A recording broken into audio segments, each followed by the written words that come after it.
Dear students, দেখো তোমাদের সামনে অ্যাবস্ট্রাক্ট অ্যালজেব্রার ওপরে আমরা বেশ কিছু ক্লাস করিয়েছি। আশা করছি তোমরা ক্লাসগুলো দেখছো।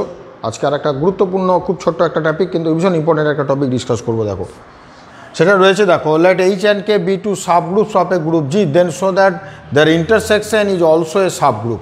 তো বলা রয়েছে দেখো H is a subgroup of G, K is also a subgroup of G.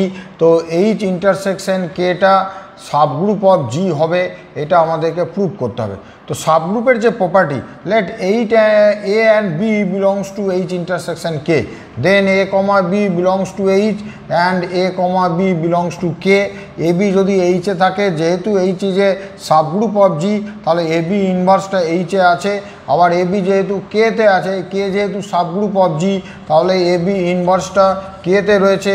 Therefore A B inverse both at H and কেতে রয়েছে। So A B inverse H intersection কেতে রয়েছে। দেয়ারফর এ বি যে কোনো দুটো element আমরা H intersection কে থেকে তুলেছিলাম, দেখো সেখান থেকে প্রুভ করিয়ে দিলাম যে এ বি ইনভার্সটা এইচ ইন্টারসেকশন কেতে রয়েছে। Therefore H intersection K must B A subgroup of G.